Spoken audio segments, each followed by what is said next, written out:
Well, thank you. Thank you for coming out tonight. I hope this will be a kind of warming bread symposium. If you are, so two housekeeping things. One is if you are still awake at the end of my presentation, I am a professional, so lecturer, so I could, if I wanted to, have you out in 25 minutes, but I will do my best to keep you awake. Fresh bread for everybody, baked this afternoon.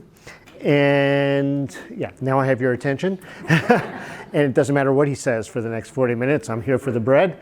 And because this is, sourdough plays a very, very important part of what I'm talking about, and I realize not everybody has seen a sourdough starter or what a sourdough culture is. Those are terms used interchangeably.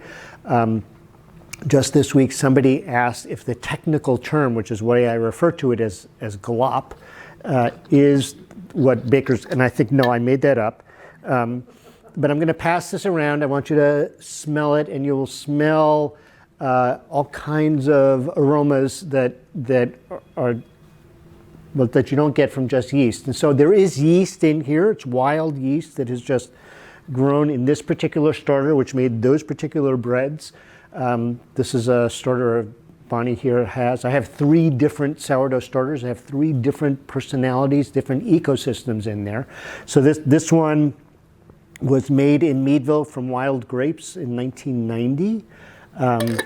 The book is about a sourdough starter I was given in 1987 and was traced back. I traced back the history at least to the gold rush of 1893 in Cripple Creek, Colorado.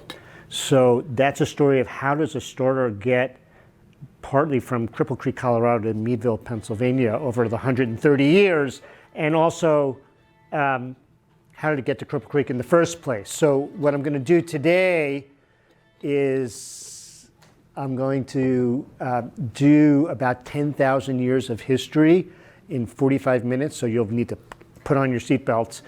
If you want the slower version, you'll need to read the book, and you go through that same 10,000 years, like one page at a time, and you can take your time. So anyway, I will start, I guess, over here. You have that starter, so you know what it smells like. You'll see bubbles in there, and the bubbles are from the yeast.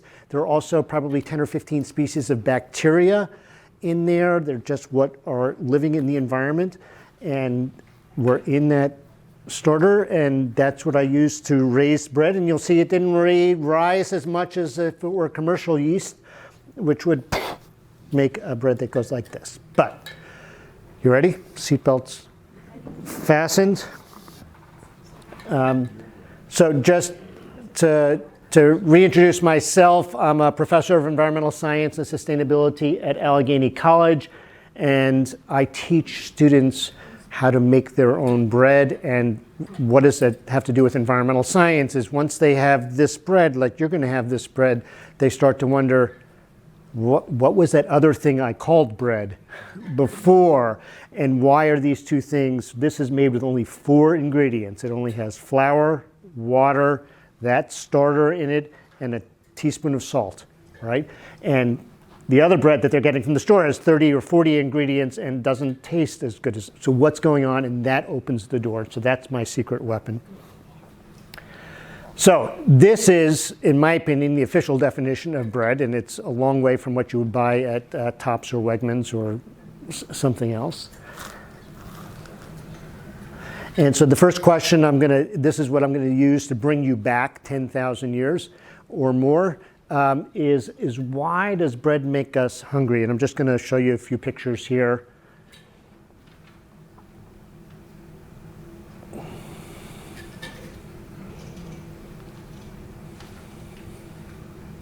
Of breads that I've made in the past. And do I have your attention now? Right? Is your mouth starting to water? Right? Are you starting to think, I just had dinner and I'm still a little bit hungry? And so that is part of what I want to talk about. Is I want to take you back actually to before the last ice ages in the last, so maybe 15,000 years. What did people do for food? Were hunters and gatherers, right? And so we know from archaeological evidence, but also from native and indigenous tribes, that if you go out and you catch a deer or an antelope or an ibex, you eat until you are ready to burst, okay? And then you take a rest for a little while, and then you keep eating, right? That all those cultures do that who are hunter-gatherers. Why? They don't know where their next meal's coming from. Exactly. So as long as you're hunting and gathering, there's that great uncertainty about, are we going to survive until we have a next successful hunt? That is going to change. So here is why, even if you're a vegan or you have just had the biggest meal in your life and you walk outside and the neighbor is barbecuing, your mouth starts to water, right? It is in our evolutionary history to, let's put it this way, if you didn't salivate and really enjoy the taste of freshly barbecued meat, you didn't have offspring who would be here today to recognize that, right? And so that is one of the two smells in life that makes everybody hungry.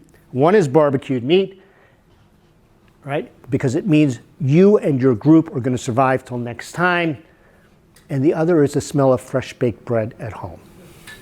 Okay, that even if you're gluten intolerant, you lose your mind. But even if you're not gluten intolerant, right, and you just walk into a house that has somebody baking fresh bread, you think, wow, that smells great. And why is that? Because that was a signal when we first learned to domesticate grasses and wheat and put those seeds in the ground and make them come up where we wanted them to, as opposed to what we had to do before, which is like walk through fields and say, well, that's a good seed, and that's a good seed, and that's a good seed. If you had a field of it, it meant that our community could have food where we wanted it, when we wanted it. And that was a good sign for us. And if your offspring didn't salivate at the smell of freshly cooked bread, they aren't here to recognize how important that was, right? So now we're up to 10,000 years ago. These are the first settlements, the first civilizations in history. And in the Middle East, this is the Fertile Crescent. So this is the Nile River Delta over here.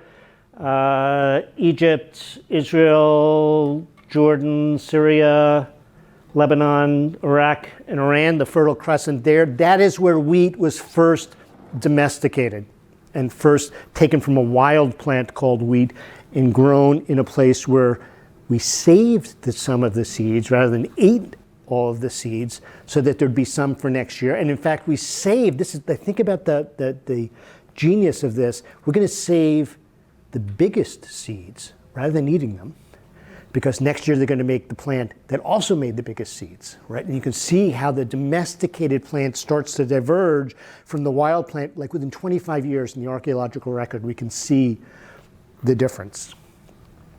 Okay?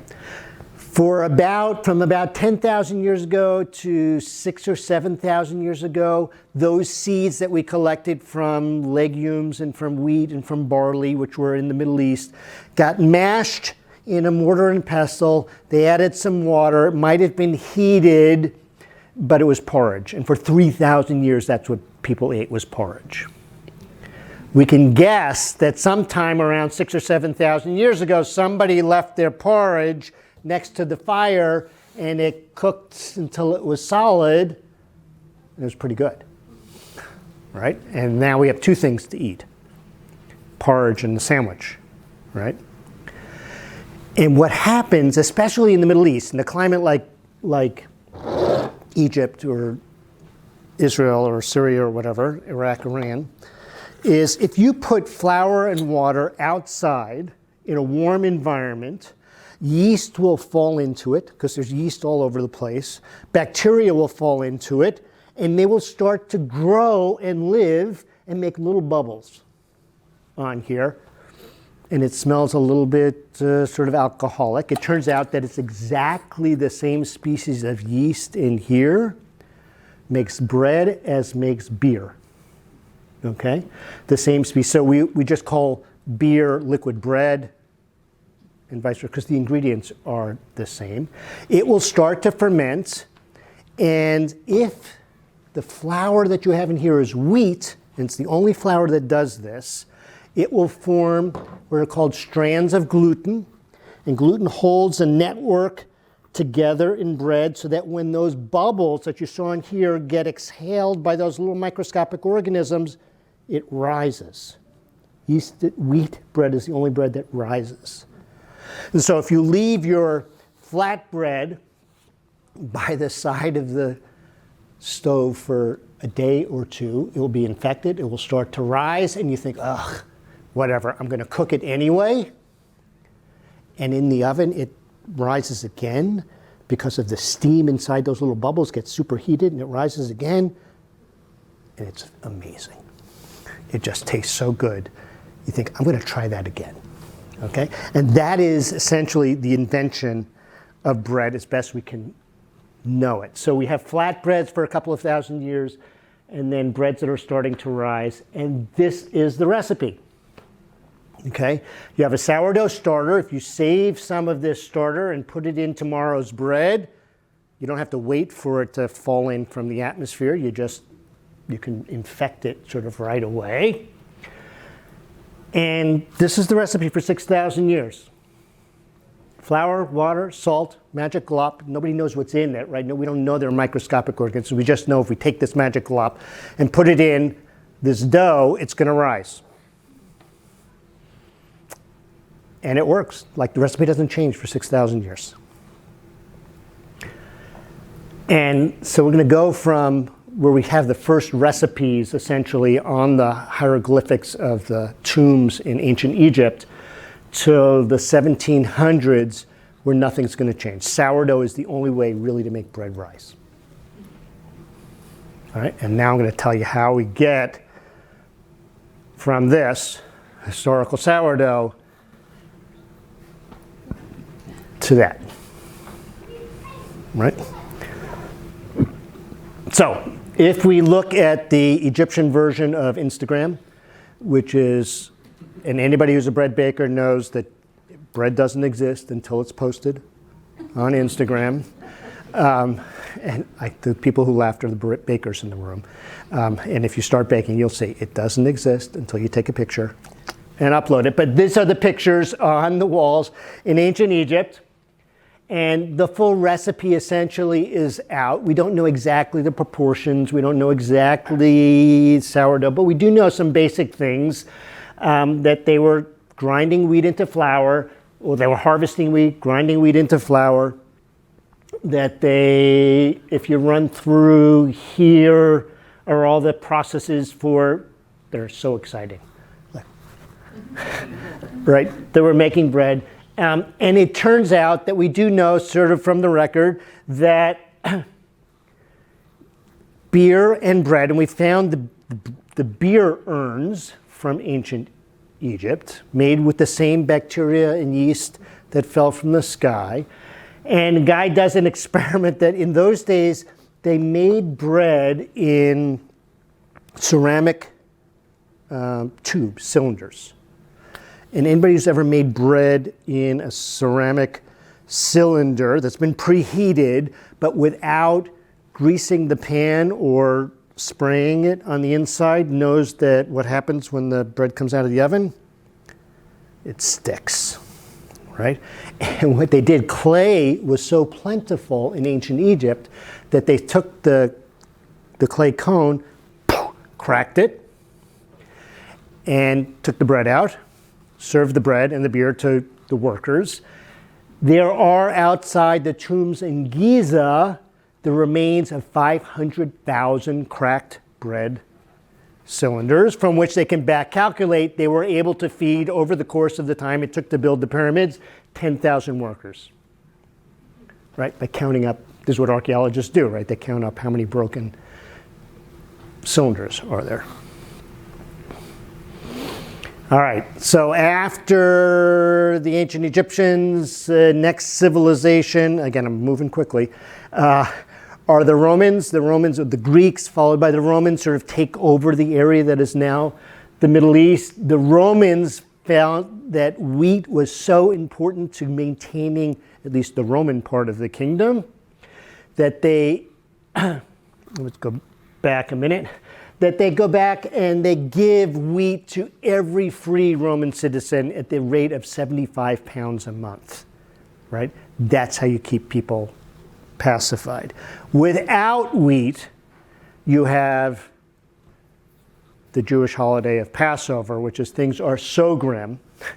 Without sourdough, that we can't make bread, which takes 2 or 3 days to when I do this, to really get it to rise. The Jews are leaving Egypt in such haste, being chased by the Egyptians, that their bread doesn't rise. And so to commemorate that, Jewish tradition during Passover is to eat no bread for 8 days as a remembrance of what it was like to be chased by Egyptians across the Red Sea, right? At the same time, the Romans are gathering all the wheat from the entire Mediterranean region. Here's a version of giving out free bread in ancient Rome and keeping, if you want to keep the people who are most likely to revolt. What age group, what gender is most likely to be the most revolting? Young men. Right? I can tell who are parents of teenage boys, right? So anybody who's been a parent of a teenage boy knows how do you keep them from becoming more revolting than they already are? Pizza and beer and Sunday football, right? This is the Roman equivalent of Sunday football, was the gladiators and the hippodrome and all of that. Juvenal, a philosopher at the time, makes fun of the Roman leaders and said, you know, they're just giving them bread and circuses to keep them from revolting. That turns out to be the truth. Whenever bread becomes very expensive, you do get revolts. Big revolutions. The most famous recent one is the Arab Spring of 2010. Starts essentially because the price of bread in Tunisia gets to be beyond what people can afford, and there's nothing more grating than the sound of like crying children who are hungry. I'm going to go out in the streets and protest. This is a map of the Roman Empire. You can see it covers the Fertile Crescent, all the areas in yellow, and basically the way that Rome did it is they grew wheat all along North Africa during the cold months in the north, and they brought that wheat across the Mediterranean to give away, again, as to free Roman civilians. And then during the summer months, they grew wheat all over here. And I want you to look at sort of the yellow line, which is the edge of the Roman Empire, but it also turns out to be exactly the limit at which wheat stops growing. It gets to be too cold. And so I spent some time in England doing research, and this is Hadrian's Wall, which everybody knows is to keep the Scots out. The Scots were vicious warriors who would come, you know, clamoring down from the north to attack Roman soldiers over here. It also turns out to be the line at which there's no wheat will grow in the south, and in the north it's oats. Oats have a better sense of humor. But if you think about what Scottish food is, it's oatmeal, it's oat cakes, right? It's oat porridge and things like that. It's pin oats and things like. And so those cultures sort of pertain to this day. And I've always thought Hadrian's Wall was to keep the oats out. And to the north, it gets to be rye territory. So if you think about the breads of the south of Italy, an Italian bread is a long white flour, beautiful rye with big holes in the middle. A German bread or a Danish bread is this heavy, dense rye bread, because rye will grow where it's cold and wet more of the year, whereas wheat will not grow. And so, all right, let's go back to sort of the significance of bread to the Romans and to a particular Roman or a person living under Roman rule, right? This is the first miracle. It's the only one written about by all four disciples, the four books of the New Testament, which is the Feast of the Fishes and Loaves, right? And how does that work? The Feast of the Fishes and Loaves is I only have a couple of loaves of bread and I only have a few fish, and I've got 5,000 people I need to feed.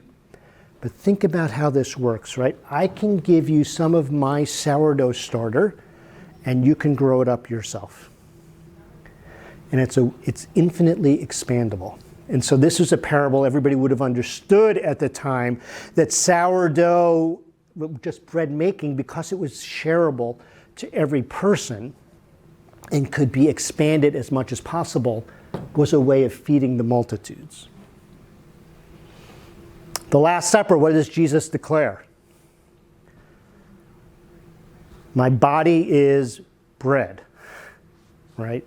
My blood is wine.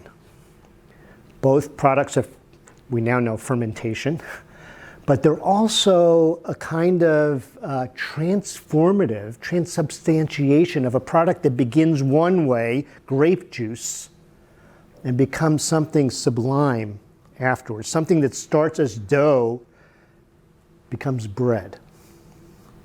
Or better still, here's an analogy I love, right? And just think about all the genius that's buried in this, right? Which is, I take wheat from the field and I harvest it and I essentially kill it by turning it into flour. I take that flour and bring it back to life. I resurrect it by infecting it with a sourdough starter. And then I put it in the oven and kill it, right? All those bacteria and yeast to become the staff of life for me. I mean, is there any more better parallel between the sort of resurrection, the bringing back to life of Jesus, right? It goes so far as this is a kind of also, I think, a satisfaction that comes with eating bread. Part of it is like we're hungry out here on the eastern edge of the Roman Empire, but we're also spiritually hungry. Like the Hippodrome is not as satisfying as a religion as we thought it would be. All right, the Juvenal was on a point, which is we can keep people pacified for a while, but at some point, sort of gambling on who's going to win the horse race is not the kind of satisfaction that comes from eating bread, homemade bread. It goes so far that the Eastern Orthodox Church, everybody would have had one of these sort of bubbling at home. So that when we talk about bread in the Bible, it's not a foreign, like this would have just been intuitive. That smell that you smelled going around, everybody would have smelled. Everybody would have known. And there's something about the memory and that comes with smelling something. But the Eastern Orthodox, actually the Eucharist that they give, so that we give the bread of Christ, they actually, according to their Gospels, can trace back their sourdough starter to the blood and the tears of Jesus on the cross. Were captured by John the Baptist, who then used it to grow a starter, which was then passed along to all the people that now, if you were to go to Syria or Armenia or other places, you would get as the Eucharist really the body of Christ, insofar as that makes sense to you. The other monotheistic religions have the same kind of attachment, right? The best of all deeds you can bring to a Muslim brother is to pay off his debt or feed him bread. And again, you could be right. It could be feed him, shawarma. It could be lamb and rice. But there's something that brings it back to why bread? Why does Jesus choose bread? Why do Muslims choose bread? Anybody who's been to a Shabbat or Sabbath service in a Jewish home knows that it starts with 2 loaves of challah bread also, that there's a kind of spiritual significance that also comes with bread. Roman Empire falls in more or less 430, moves to Byzantium, and in the east, the western part of Europe goes into what's going to be 1,000 years of the Dark Ages, the medieval period. And poverty and ignorance get to be so great that although this is the picture of what the wheat harvest looked like to a Dutch painter or a Belgian, I don't know, Bruegel, Dutch? Does anybody know? This is why I'm a professor. I just make this stuff up as nobody can check, right? or Dutch, Yeah, okay, we'll call him Dutch. But this is his view, like there's nothing more idyllic than this, and it's as far from the truth as you can get. The truth was that landowner, like a landlord owned all the property. He had serfs. Serfs had to work from daylight to dusk, harvesting and tending to crops. They took everything they harvested and gave all of it to the landlord or to the church. Right? It was a really grim period in history. Nobody had their own oven. You couldn't afford the energy to cut down wood or to build an oven and so your job was to sort of make dough with what few grains that you had. You had to go to the miller and say, please grind my grains and turn it into flour. The miller worked for the landlord, could charge whatever prices they wanted. You brought it to the baker who ran a communal oven, who charged you and took a little bit of bread out of the bottom for himself, sold on the side. Baker worked for the landlord, right? It was a really tough time.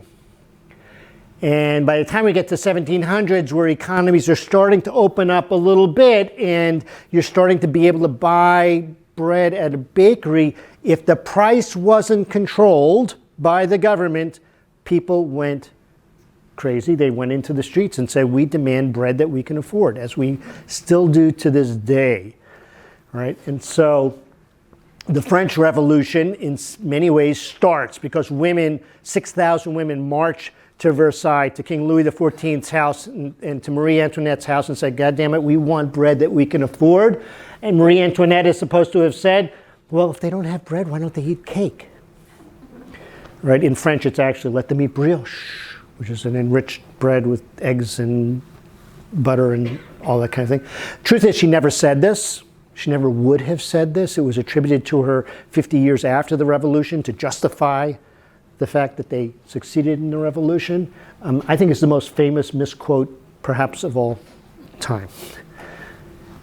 Didn't save her at all, right? That this is what's called, it really is a baguette cutter, but Marie Antoinette's head went exactly the same way. And it's only now in the 1600s, so we've been from 10,000 years ago or 6,000 years ago, we've been using sourdough. And in 1600s, more or less, Anton van Leeuwenhoek, who is Dutch, invents the first microscope. And he takes this microscope and he takes all kinds of anything he can find and he sticks it under the microscope.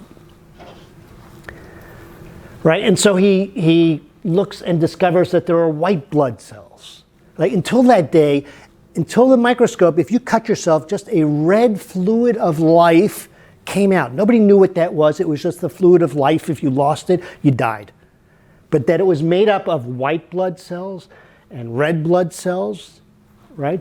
He isolated yeast cells from beer. Bacterial cells he found actually by scraping his teeth, right? The plaque that had built up. I won't tell you how he might have got that to a slide, okay? But he doesn't know what any of these things are.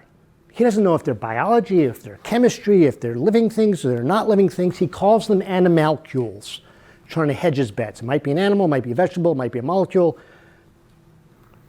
1600 is the first time we see it.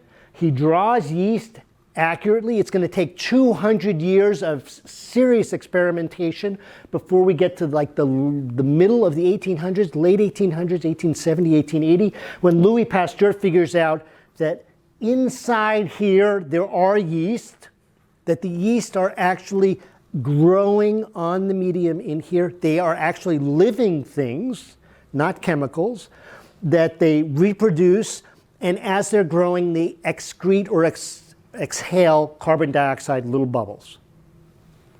Right? 1870, but this is going to be the beginning of the end of what I call bread worth eating. All right, once we have yeast and can start to isolate it, a lot of things are going to happen. And the British are who I'm going to blame for, right? This is right, those perfect British high teas come with the edges cut off and the little white bread. Doesn't taste like anything, but it's very high class, very posh, right? And it comes for a couple of reasons. The Industrial Revolution starts in the north of England, the Manchester region, the Yorkshire region of England. And we have this ability to take thread, which used to be made also like bread by hand. Like to make thread, you took wool or flax or cotton, and like one thread at a time with a drop spindle, a woman would make one thread at a time, eventually make one fabric at a time, from which you made one garment that you wore every day. All right? And these guys, Arkwright and his fellow Compton, who invent sort of the mechanization of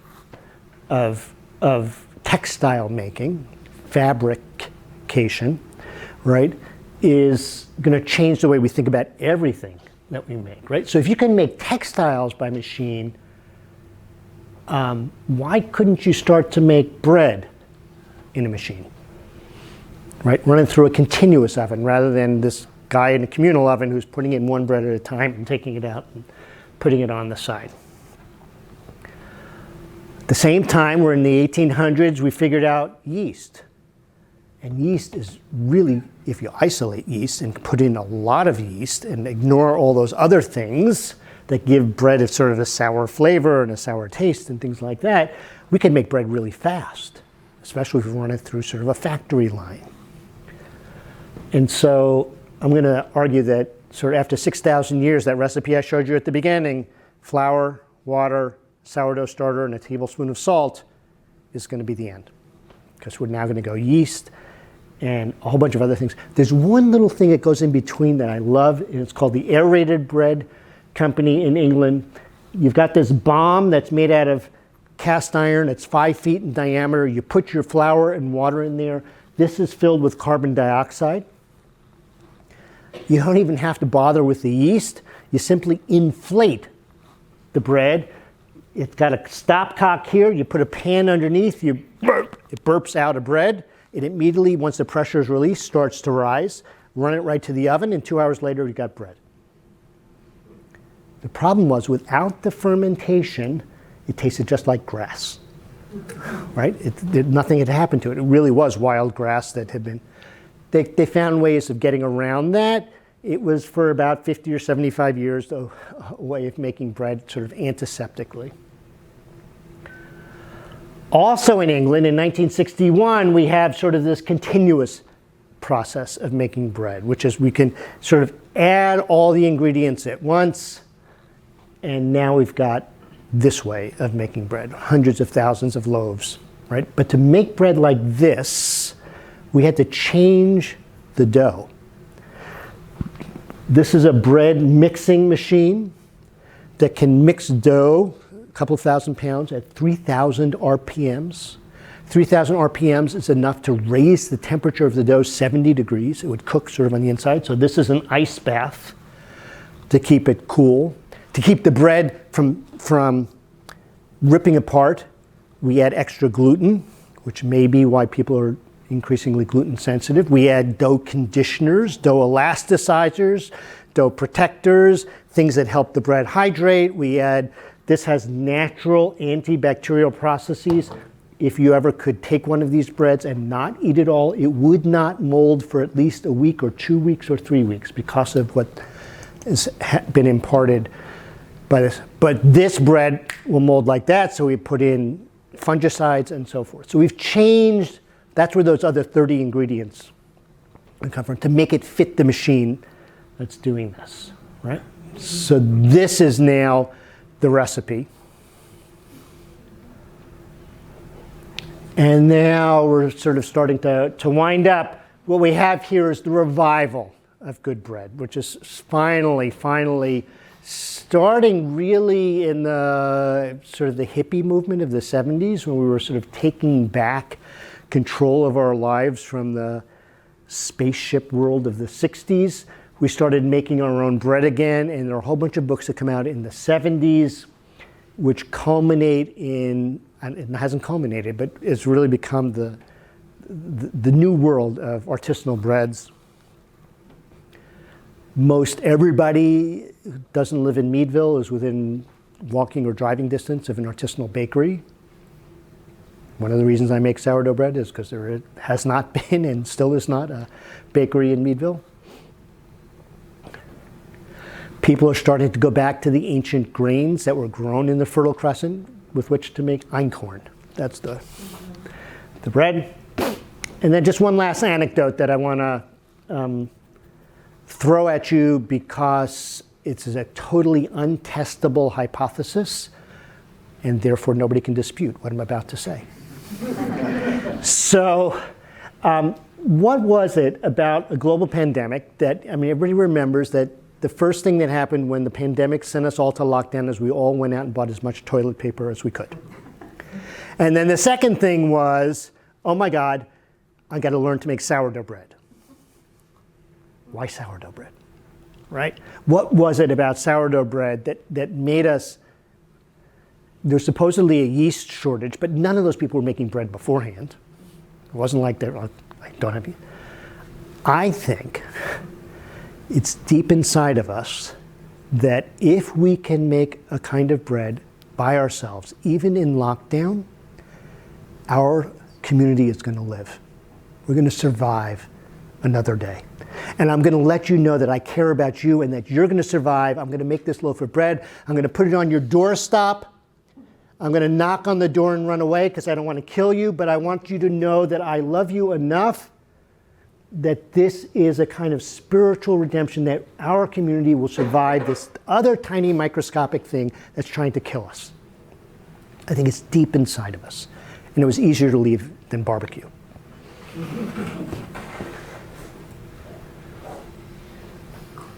Right? It means we're going to survive. And then this is something I've just been wrestling with because it bothers me, which is that whole artisanal bread, right? This isn't one of my best, so I don't know. It's probably only a $5 loaf, right? A $7 loaf, right? If you're in a big city like New York and I made a really nice one, it might be an 8 or a 10 or a 12. Not everybody can afford that. And even though it's less expensive to make than store-bought bread, I don't have time poverty. Like I'm not working 2 jobs, trying to keep 3 kids, as a single mom, right? And so there are people who have to buy really bad bread to stay alive, and that seems to me totally unjust. And so I belong to a group, this sort of an anarchistic group that just got started after the George Floyd murders, but it hasn't solved the problem by any means. Just to finish up, here's my opinion about bread. I think bread is about community. It's about a kind of fulfillment that goes beyond just making us full, but makes us also feel good in other kinds of ways. I think it's best if it's shared. Anybody who bakes enough bread knows that it doesn't taste as good unless you give it to somebody else. This is, my freshman who I taught to make bread, this is Allegheny's defensive line, which explains our record right here. But they're good bakers. And that's it. You've made it to the end. You're still mostly awake. I will answer questions for 10 or 15 minutes, and then actually about halfway through that, I'll get sidetracked and I'll start slicing. So, questions? I Go. have 2 different things. One is to refrigerate your starter, and one is not to. Right. So all the questions will be about sourdough. I refrigerate mine because I don't get to them until with 3 different starters, and there's only 2 of us at home, and only so many friends I can give them to like every couple of weeks. So, yeah, you can leave them out, but you have to feed them regularly. So this is a living ecosystem of bacteria and yeast. And what do you have to do for all living things? You have to give them water, fresh food, warmth, love, and clean out their waste. And if you want to do that every day, they'll be super happy. But you're going to go through a lot of flour and a lot of... So bakers do that every day. They're feeding them and they're using them every day, professional bakers. But those of us who are making a loaf a week or every 2 weeks, we put them in the fridge. Yeah, can you buy this at the grocery store, or do you have to make your own, or you won't get sourdough bread? So Real thing. the real thing, there are a couple of ways to do it. There are several ways to do it. One is you can make your own, the way the ancient Egyptians did very easily. You put flour and water out and wait 3 days. It will start to bubble. But then now you have a pet. You have to feed it and water it and give it warmth and keep track, right? Or you go to my website and I will give you dried samples of starter, which are sort of in suspended animation with the directions for how to bring it back to life. And you can choose which of my 3 starters that, one from Meadville, the one from the gold rush of 1893, and I have one from a rye bread factory in the old Soviet Union from 1960 for making rye breads, right? And I'll show you how to bring that back to life, and then you can make it that way. Or you find somebody who has one and they just give you a couple of spoonfuls of glop, and now you have theirs. So they're not selling this at the grocery store? You can go online and buy it from all kinds of people. You can buy sourdough bread at the grocery store. And it's the real thing? No. No. No, so the part of what's called the Real Bread campaign in the UK is, the latest thing is that everybody knows that sourdough bread, the sales of sourdough bread are just increasing. So what are the big bread manufacturers doing? Is they're raising enormous sourdough cultures in those big, like swimming pools. Then they take those sourdough cultures like this, dry them out, autoclave them to make sure everything is dead, because they don't want to poison anybody, right? Turn them into a powder, and sprinkle the powder on the bread that goes in that big machine, and calling it sourdough bread. Is that sourdough bread? Yeah. Can you explain the value between doing a sourdough or doing what's called leaven Right. versus doing a poolish versus a bygone, Right. which is less costly? They're all variations. So this is a sort of a subtlety from bakers who are really into baking. They're all variations on sort of a slower method compared to yeast. All right, so let's start with the fastest way to make bread is with just pure yeast that you buy from Fleischmann's at the store. That has been bred. It's the super hybrid to make bread that will rise in a predicted 1 hour, 1.5 hours. It will double in size and become the only food I know you have to punch. Right? It will rise so fast you have to punch it down, let it rise again, punch it down, let it rise again. Okay? But it's a very reliable way to make bread. Where all these other things take a kind of skill where you're letting a very, very tiny amount of yeast do their thing slowly. What this has that the others don't, the bygone and the leavening and stuff like that, is bacteria. And the bacteria are excreting acids and a whole bunch of flavor compounds that will just make bread sour. And that kind of sour can be anything from kind of creamy sourness, we'll see when we try this, that's kind of a yogurt-like flavor or buttermilk-like flavor, to a vinegar-like flavor, and then 100 thousands of flavors in between. So they all make great bread, and in my opinion, better bread than just yeast, which has one flavor, right? It's the Miller Lite of bread, yeasted, right? It's just one species meant to make a thing rise very quickly. Did that answer your question? Did it avoid your question? We'll talk. I have 2 technique questions. Do you stir in the liquid that forms after? Oh, I love that question. So when you put it in the refrigerator, after a week or 2, you get a black liquid on the top. All right, so what is that black liquid on the top? That's called hooch. And that black liquid on the top is called hooch. It's named after the Hoochinaanee Indians in Oregon, Washington area. And ostensibly miners, right, those miners out there, because it has some alcohol in it, drank the hooch to get a little bit of buzz. It might have a 0.5% alcohol. You'd have to drink a lot of it. I have tried it. I've drunk it. You know what it tastes like?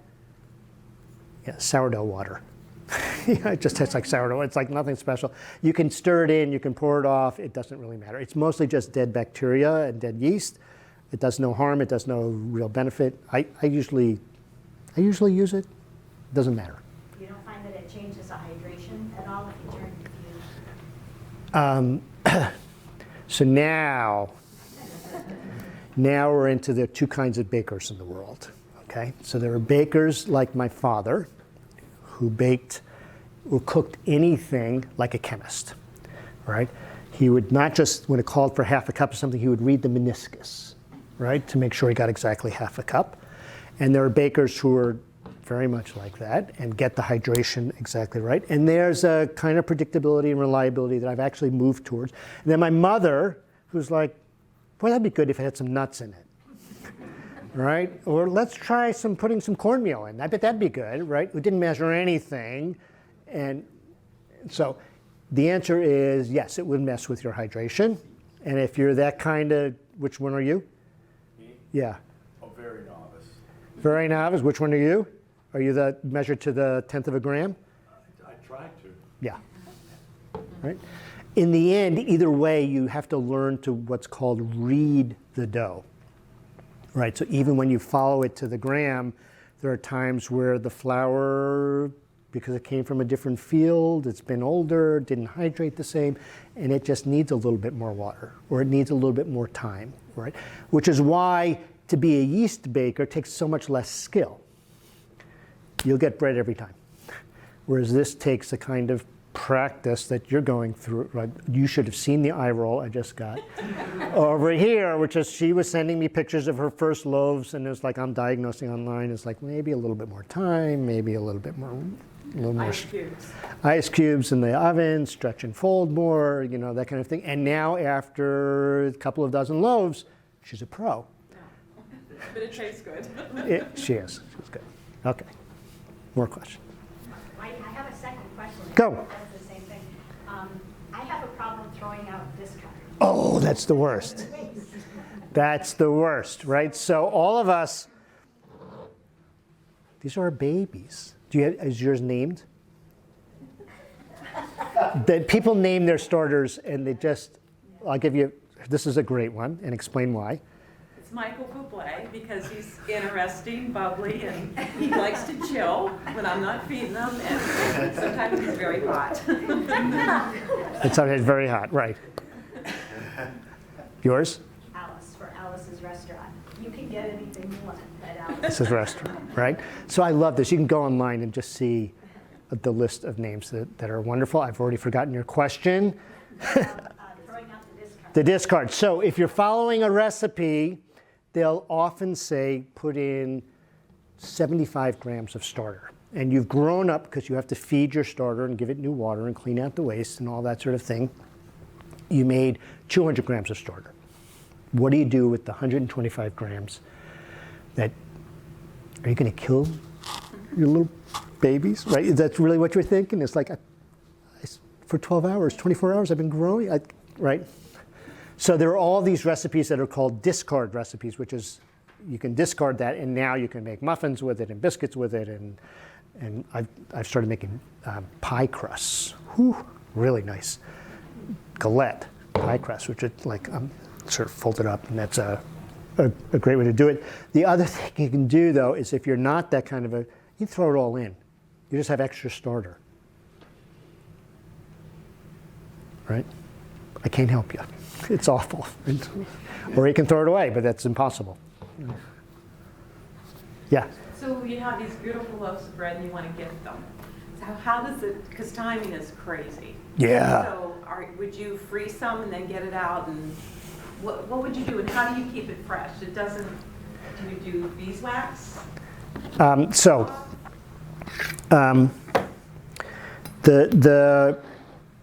There's no getting around that a bread in the first 12 hours is not like any other bread that's going to be later, which is why I made this today rather than freeze it.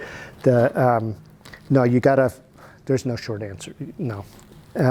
It will not go stale, I mean, it will not mold, it will not, but it will never be as good. And so, yeah. So this is what we call kind of a raised roof. That's not a great sign, which is, bubbles there. You'll force yourselves to eat it. And I should have shown you this side. It's much better over here. For the first The hardest part of the recipe is for the first hour or so. You can't eat it. It's when it smells best. It's when you're hungriest.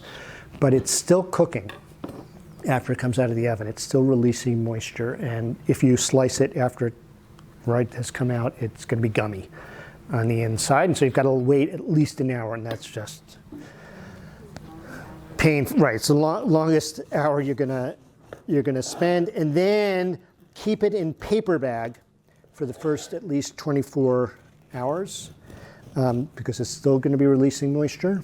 And if you put it in a plastic bag, it's just going to get soggy. And then of all the things I've read, the best way to keep bread is a bread box. All right, they were onto something. Exactly. Bread box. Okay, I'm going to keep slicing, but keep asking.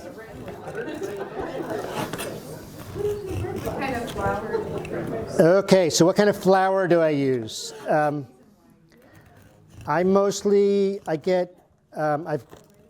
The white flour I use comes from the Erie Food Co-op. Their King Arthur special patent flour. Makes really nice bread.